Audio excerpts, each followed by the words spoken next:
Buksan nato nga Biblia diri sa Psalm 51. Sa Psalm 51, I hope nga naka-avail ka mo sa outline dira, no? Kay ara dira ang outline sa aton nga message today. I don't know, depende na di karon kung maubos ko ini hambal ang unod sa akon nga outline. Pero isa ini siya ka famous outline. Nakita ko man sa Bible diri, nabutang mga diri sa ako nga Bible, sa ining Bible ang ginhatag sa ako ni isang pastor sa Victory Baptist Church sa 1996 pa. Dason may notes sa nabutang. Kag nakita ko man ang outline nga ini sa notebook ng ako nga father-in-law, no, kay Pastor Philosol, ang tunan naton karon diri sa Psalm 51. There are 19 verses sa sining psalm, pero hindi na ako pag-ubuson basa diri. Basahon lamang na ako diri, or basahon naton responsibly, alin sa verse 1 hasta sa verse number 5. Okay? Ready ka mo? Basahon ako sa verse 1, then you respond sa verse 2. Have mercy upon me, O God, according to thy loving kindness, according unto the multitude of thy tender mercies, blot out my transgressions.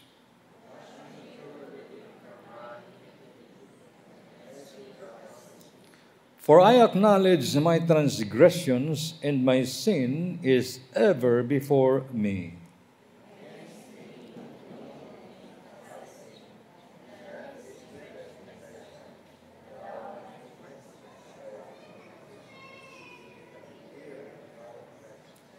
Tanan kita sa verse 5, Behold, I was shapen in iniquity, and in sin did my mother conceive me. Ginoo, salamat gid sining adlaw. Kay ang pulong nimo naga-remind sa amon nga bisan Ginoo kami mapukan, bisan Ginoo kami defeated sa among mga kabuhi. Pero gihapon way ikaw nagpabaya, nag-provide ikaw sa dalan, sa pamagi, that we can still come back to you, kag makabulig ikaw Ginoo sa amon mga kabuhi. Salamat sining mga pulong karon, nga amon pagpamalandungan sa ngalan ni Ginisus. Amen. Ang mensahe na dre, kinatiguluhan, how to come back when you are down. Paano ang pagbalik sa Ginoo kung ikaw down, defeated, or destroyed? Down. Meaning, you are in the lowest moments sa mong kabuhi. Masiling ni mo nga daw ay kanagid sang kagiyunan pa. Sa malipot nga pulong, paano ka makabalik sa Ginoo kung nag-backslide ka? Backslide, no? Nagdulhog pabalik sa imong ginhalinan. Kaya ang ining book of Psalm, chapter 51 nga ini, it came about kay ini resulta sang sala ni King David sa kay Bathsheba. Ini si Bathsheba, gapaligo to sa bubon. Dito siya sa palasyo, nakita niya. You know what happened? Nga sang linaluyagan niya ini, and he committed adultery sa kay Bathsheba, pero ini si Bathsheba married sa kapitan niya, sa kanatugyanan niya man sa iyang kasuldadusan. So, huna-huna niya primero nga okay lang ni, kay ara ko, no? Gahom sa puder, muna na siling bala nila nga power, absolute power, corrupts. Grabe nga gahom na sa iya. Sala ya to kay tungod nga ang mga kasuldadusan niya inaway to siya pabilin to kag pahunay-hunay. But anyway, agud to nga ma-cover up niya iya sala nga adultery kay Bathsheba, ang ginhimo niya abiya matabunan niya, nag-devise siya sa pamagi nga ang kapitan nga ang bana ni Bathsheba, ginabalan niya ang general, i-assign mo siya sa pinakamainit nga inaway, to the hottest battle. Dito mo sa butang sa prante. Kag kung ginapulihan na siya sa mga kaaway, ma-withdraw. Sugo mo masunalo, withdraw para nga mapatay siya. Amang mga iyang device, tinatuman gid sa iyang gusto. Sa nagalapuyot ang inaway, kontrahanay sila, napatay ang bana ni Bathsheba, hilway na siya. Kaya napatay ang babaeng diin nagkamit siya sa adultery. Abi niya, matago niyang sala niya. So, sa isa kadlaw, nagpalapit sa iya ang propeta nga si Nathan. Ginkonfrontar siya sa iya sala. Kasi makasala kita, abi naton matago. Amo na abi yawa, hutikan niya tana. Sige lang. You can get away with it. Nag-give in ka man sa yawa, kaya okay na ni, makapalagyo lang ko sing sala ako ni. Nagay ka, ara ka na sala ni mo, hutikan ka naman sa yawa nga, hindi ka nagpalagyo siya na. Distribuhon niya na ka na yun, kag-konsensyahon niya ka. Agud to nga, He will make you down, discouraged, and defeated. Muna ang gusto sang yawa sa ton kabuhi. But anyway, kabalo ka mo, ginkonfrontar siya sang prophet nga si Nathan. Pagi sa paghatag sa iya sang isa ka istorya nga siling niya may isa ka manggaranon nga tao nga may madamo siya mga kasapatan. Nagabot ang iya bisita. Hindi sa gusto mag-ihaw sa iya nga pinatambok ng karniro. Dito sa neighbor niya nga may isa man lang ganit to ka karniro kay manggaranon siya, ginlogos niya, ginkuha niya to kag ipakaon sa bisita. Ti siling ni King David, inang tao ngay na, nga naghimo siya na, dapat patyon. Siling ni Prophet Nathan, ikaw ang tao nga ina. Dito kan tublag ila yung konsyensya, nagdalagan siya. Kang nagpanago sa iyang sala. Siya amo ni resulta, ining chapter 51, ginsulat siya ni, nga diri ginapahayag niya ang brokenness, ang contrite, ang pagkabuong, ang pagkaguba, ang experience niya sa iyang kabuhi sa sini nga sala nga adultery kag murder. Now, si Satanas, number 1 butigon. Butigan niya kasi mong kabuhi. Sige lang, himo lang sala nga na, makapalagyo ka mangyapon siya na. Kung mahimo mo na nga mong sala, ang himo niya dayon, i-disturbo niya naman ka, masiling naman sa imo nga, hindi ka nagplagyo. Ang tanan nga tao, kabalugid na sa imong sala.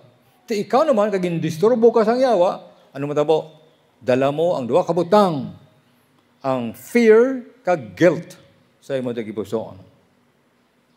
And because of that, kung ara ka, Kristohanon ka na, ara ka na sa Ginoo, daw mabudlay ang pagbalik sa Dios. Now, una sa tanan, lang taon natin diri sa pulong sa Ginoo, ang capacity sang sala sa kabuhi sa mga saint.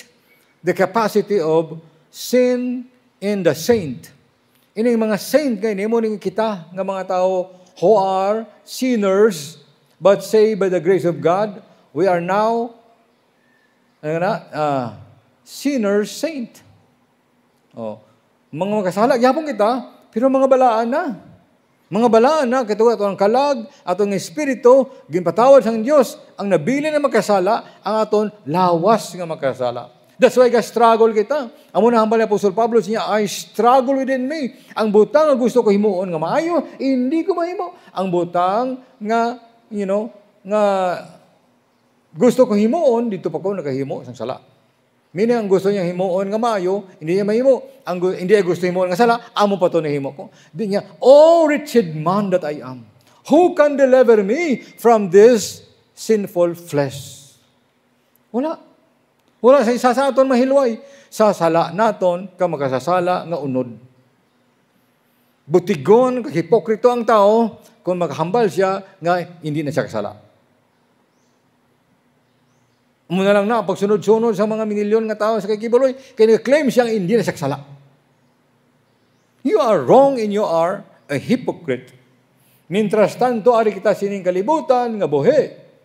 Nga rayir sa lawas nga magkasala kagib. Sa baba, sa pangunauna, kag sa buhat. As much ang gusto mo kontani, pero nagkasala kagiyapon.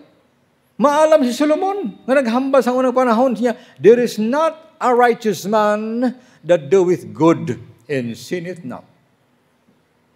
Matarong nga tao, maayo na himo mo, pero bisan sa maayong butang na himo mo, kasala gyapon ka. It is good to go to church. Maayo na magsimba. Pero sigurado ka, 100% nga kadto ka simbahan, simba. Dira sila nga daan, magkasala ka na. Amo niya ako nga sok-sokon karon pa, But behind that, may ara nga lain nga motibo sa pangunauna nimo. You cannot perfect everything because we are in the sinful flesh. Ti ano karon? Ang kalawasan tayo, nagluwas sa aton na. Pero ang kalawasan ta, wala nagluwas sa aton, naghilway sa aton from the ability to sin. Yes, we are saved by the grace of God, but because we are saved, it does not follow nga kita hilway, hindi nataksala. Dito pagani nag-strong ang temptation to sin after you are saved. Sa Romans chapter 6 verse number 14, muni hambal ni Apostol Pablo. Or rather, muni hambal ng pulong sa Diyos sa Romans 6:14. Nano kono? Sila niya dre, for sin shall not have dominion over you, for you are not under the law, but under grace. Kung tani sila niya ang sala, wala sang dominion. Hindi magdumala. Magdumala, hindi ka magpasakop. Dumalahan ka sang sala. Because we're not saved under the law, but by the grace of God. So, ikaduhang kamatuoran, ang capacity sa sala, sa kabuhi, sa mga tumulo, any saint who claims to be sinless or in a sinless perfection is in a terrible state of self-deception. Kung maghambal ka nga, hindi ka nakasala.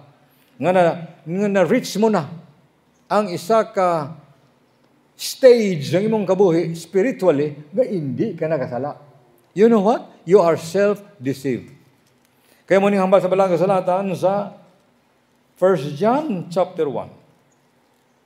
Sa 1 John chapter 1, there is a verse number 8.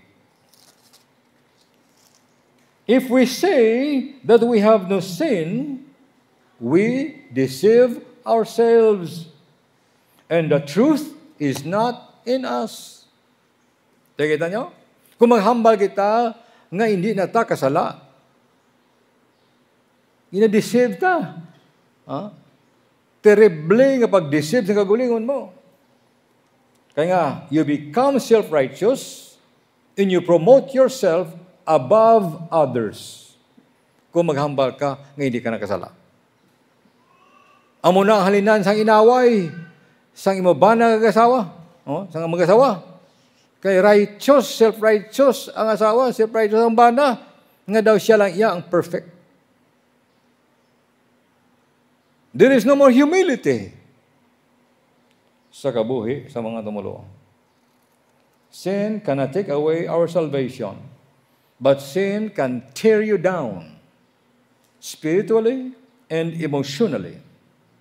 Munang humuon sa hindi na madula ang kalawasan tayo. Pero samtang arit sa kalibutan, gubuon kagit sang sala sa imong kabuhi.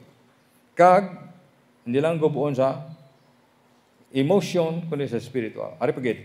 Ang konsekwensya sa sala para sa aton nga mga linuwasang Dios. The consequences of sin for the saint. Nami ang iyang pagplasta dito sa belang kasulatan. Ngayon sila nga dre, nabala nyo na ang Psalm 51, gisulat ini ni David, nga anak sang Diyos, iyan na sa sang Diyos, pero nakasala, gihapon siya. Di lang basta-basta nga sala, wala pa nimo ngayon nahimong sala, siguro niya na. What about adultery? Nagkahimo ka sa adultery? Wala, kuya ka kami. Amo niya po, the same wife ko, you are wrong. Kasi sila nung kinisos, ang tao, ang lalaki, magtulog sa babae, nga naga-lust after her, hath committed already adultery in his heart. Hindi man kinanglan nga, nga magpagkikilawas ka sa babae, agon kami ka sa adultery. Sa tagipusoon mo, you can commit adultery. That's why the Bible says that every sin that a man doeth is without the body. Tanan nga sala mahimo naton, wala labot, hindi na kinanglan nga magtandog ka. Namuni ko nga hambal sa kasalatan, isa kapag hambal nga ini, nga ang Kristohanon, nadala. Kaya ang Kristohanon, diri sila niya, umalambit kita matuod sa balang espiritu sa itong kabuhi. And all the Holy Spirit can do is to be grieved. Gakuriit, gapang subo, bala ang Espiritu sa gabuhi. But the Holy Spirit cannot do anything. Kaya kita nag-submit sa atong alawas. Pagunod. Amo ni kay David. Now there is sa verse 2, no? Wash me thoroughly from mine iniquity. Nga naghambal siyang hugasi ako. Nahugasan na kita sa atong mga sala. Dito sa krus ng Kalbaryo. All of our sins have been washed by the blood of Jesus Christ. Kaya nga ang hugasan siya. Kita nga hugasan. Because we still commit sins in the flesh. Ang atong kalag, atong espiritu, perhaps, hindi siya makasala, kagilaw sa Diyos. But our flesh, ang unod naton, dira siya mahulog sa pagkasala. Muni hambal niya today, to hugasi ko thoroughly from mine iniquity. Meaning, sin soils the saint. Kung sa ito pa ang sala, nagadagta, nagahigko sa anak sang Diyos. Saint. Tiyan mo nga pangita siya, nga tinuan siya. Siguro ka mo conforme siya na, that when you do sin, you feel dirty. Di ba? Gabatyag ka, sang kahigko, sa imo kagalingon, when you sin. Tinang nagpabatyag sa imo, ang balang espiritu. Kung wala ang balang espiritu sa imo, kung wala ka maluwas, okay lang na. Huwag ka nila nag-iisip sa lana. Kaya huwag isip na disturbo sa imong balatyagon ka konsyensya. Sila ni David, sila niya, sin will soil the heart. Hikuan niya ang kalagsang tao, hikuan niya ang Kristohanon. Number 2, sin saturates the mind. Ang sala, naga-saturate, tugob. Dalong Ilonggo, no? Nagatugob sa imong nga panguna-una. Nagapuno sa imong panguna-una. Ang sala is always on your mind. Once you commit it. Once ka may ini. And why is that? Because the Holy Spirit will not allow you to forget it. Kaya balang Espiritu, aras imong kabuhi, nakimo ka sala, hindi ka pagpaybayaan, hindi ka pagtugutan, nga walipatan mong sala ang inimo nimo. It will always remain in your mind. Dua ka major wounds, dua ka lagko nga pilas sa mind. Ang pang mind naton, masinli mo, mapilasan na. Ginapilasan ang atong panguna-una sang duha ka butang mong guilt kag sorrow. Guilt. Ang guilt diri na sa imong nga mind. Dala mo sa panguna-una imo ang guilt. Guilty ka sa imong sala. Kag ang kasubo. But you know, ang sorrow nga resulta sang sala, maayo lang na niya. Makadlawan mo lang na. Malingaw ka sa mga tao, malimtan mo ang sorrow. Result of your sin. But your guilt, hindi sa magalin. Hindi sa magalin sa imong kabuhi. Kaya nga, di ra makita, one nga infested, masudlan, mahalita na ang imong kalag, rather ang imong pangunahuna, sang sala, ang bugos mong nga kabuhi, epektado. Amo na ang tao, gano siya? Loss sa sang iya nga temper. Ga-manifest sa kabuhi sang tao ang iya nga temper. Dali siya maakig. Irritable siya. Kulang siya sang concentration. Lack of, concentration. Kag irritable siya. Wala sa sang prayer life. Kag kulang siya sang appetite sa mga butang nga iya sang Diyos. Kaya ang mind mo na saturate sang sala na ginhimo nimo. Uning kabuhi niya. That's why may imagine kung si David saka sa bukid nga way sing tanom, way sing mga ilamon daw simikalbo nga bukid. Kag kita gahapa to siya. Ka maghibis tubangan sa Dios tungod sa sala niya. Nagresulta hindi lamang sa kabuhi niya na sa whole family ni King David, resulta sa sala niya. Broken ang iyang family. Dysfunctional ang iyang family. Resulta sang among sala. Because your sin will eat you up, no? Pabilin sa pangunana. Ang ikapat diri makita naton, A, B, C, o tatlo. Sin stings the conscience. Ang sala naman, sakit sa imong konsyensya. Si David diri, ang siyang pagpasala niya, he was able to get away for the time being, pero sa nasapuan ng sala niya, nahimo na nga public. Resulta, madamo sa mga tao nga ginahigugma niya ang nahalitan, na-hurt sa iyo nga sala. Una-una mong sala mo, ikaw lang isa ma-hurt siya na? Hindi. Ang ma-hurt siya na, number 1, ang imong asawa, imong bana. Number 2, imong kabataan. Number 3, ang imong mga friends, ang mga ka-churchmate nimo. Ma-hurt sila sang sala nga tabo sa imong kabuhi. You know? And ultimately, siling din ni David, siya, against thee, sa verse 4, thee only have I sinned. Against thee. Batok sa imo, kag sa imo gilamang o Diyos, ako nakasala. Kung akuon mo si mong kabuhi, nga labi kag labaw nakasala ka sa Diyos, everything will follow. Pero kung nauna-una mo nakasala ka sa imong neighbor, nakasala ka sa imong friend, nakasala ka sa imong asawa o bana, amo lang na iisip nimo, sarang mo na ma-justify. Sarang mo na nga ma-wiggle out, nga makalusot ka, nga you will appear righteous. Once you acknowledge yourself nga nakasala ka sa tabangan sa Diyos, God will bring about reconciliation and forgiveness sa imong kabuhi. Diri sini may diferensya sa natawagaton nga between sons of God and servants. Ang mga anak sang Dios kag ang mga ulipon. Ang mga ulipon kung makasala sila sa ila amo, hadlok sila nga i-disiplinahon. Hadlok sila nga tisang una may ara nga bakol mo. O hadlok sila nga ipahalinon sila trabaho. Hadlok sila i-chastise.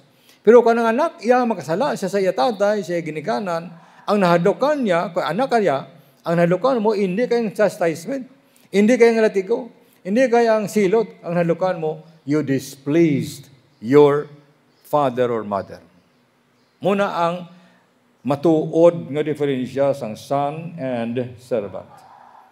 Ma-offend mo siya, ma-disgrace ni mo ang imong ginikanan. Amo man ma-disgrace mo ang Diyos, ano ni David, against thee, the only have I sinned. Ang feeling niya sa kabuhi niya, dako gid ang sala niya sa tubangan sang Dios. And then, letter D sa aton nga outline, sin saddens the heart. Ang sala nagahatag sing kasubo sa tagipusoon. Dili na ginhambal niya, no? Sa din nga verse na din, sa verse number 8. Make me to hear joy and gladness, that the bones which thou hast broken may rejoice. Restore to me, verse number 12, the joy of thy salvation. Meaning, kung ang tao makasala siya, kag natago yung sala niya, madulaan sa kalipay. Ginapaupok yung sa ibang mga tao. Nga mo na siya man, kay may sala, may guilt sa kabuhi, nga daladala niya sa iyang kabuhi. Tiya mo hining resulta niya, nagapangasubo ang tao kung siya magkasala. Madulaan ka sa natawag nga joy of your salvation. Wala ka na niyang kalipay, parte sa kaluwasan. Wala ka na niyang kalipay, parte sa butang ng isang Diyos. Resulta na sang sala sa tagipusoon sang tao. Ang kaluwasan mo hindi madula, but your joy of that salvation. Arang kaluwasan mo na, kaya hindi man ang Diyos para sa tao nga uwak bawi. Gitaga ang sang Diyos kaluwasan, hindi na pagkaon. Kaya pagkatapos ginluwasa ka, ginbutang niya ka sa lawas niya. Bones of his bones, flesh of his flesh, membro ka na sa lawas niya, tiil ka siguro, kamot, o kung ano nga parts ng lawas niya. Di ko makasala ka, utdo niya kang yaboy. No, you will lose the joy of your salvation, but not your salvation. Amo na ang karong panahon. Sang una, iyang panahon, delikado ka to. Karong panahon, tungod sang nagapalanglapaw, duta, kag langit, ginatabunan sang bugay sang Dios. Where sin abounded, grace did much more abound. However, wala kita gitawag sang Dios nga mag-abusar, ka magpakasala, bangon kayo nagalabaw ang bugay sang Dios. Sin saddens the heart. And then, sin sicken the body. Ang sala, nagahatag, balatian sa lawas. Lantawan niyo ba, no? Sila niya sa verse number 8 gihapon. Verse 8, the bones which thou hast broken may rejoice. Wala man na siya ginbunalan sang Diyos nga nabali ang tuhod niya. But you see, kung ang bones broken, spiritually speaking, sa imong lawas, i-aplikar ni mo na, nga daw, ato bala nga daw ay kasang kusog. Kung makasala ka, ay kasing kusog. Feeling mo, maluya ang imong lawas. Dumalupog ka. Hoy-hoy ang imong pako. Kay tungod nga ang tao makasala siya, nagaresulta sang, sang natawag nato nga pag-damage sa aton nga health sa tabangan sang Dios. Muna ginambal diri sa 1 Corinthians chapter 11 verse number 30. 1 Corinthians 11 verse number 30. For this cause many are weak and sickly among you, and many sleep. Ini naghambal na nungod sa mga Kristiyanon nga nag-abusar sa ilang kabuhi. Abusaran mo imong kabuhi. Siyempre, mamasakit ka. Masakit ka, resulta sa imong pagpakasala. Kaya kung man makasala ka, nag-produce ang stress sa sulod nimo to, kag nag-produce ang acid ang imong lining dira, nga interconnected sa imong intellect kag mind, kag sa imong emotion. Kaya tungod interconnected siya, resulta, no? Nga mangin nga siguro ang kamaturan na mo niyo, ang Ginoo kung kita makasala, never cast us off.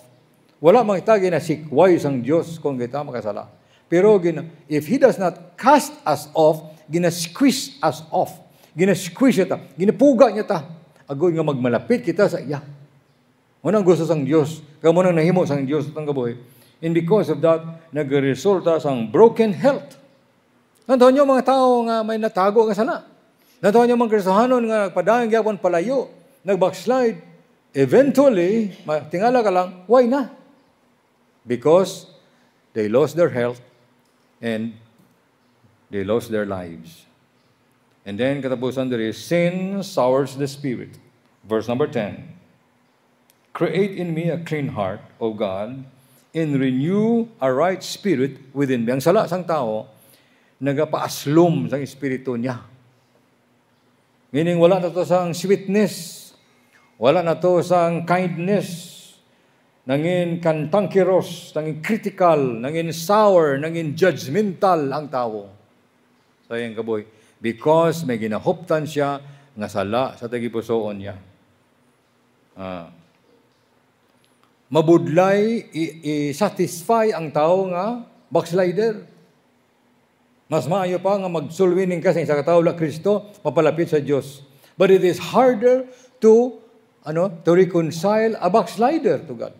Kay bangod nga critical na siya sa butang niya sang Dios. Hindi lamang ina, he will be quick to attack others.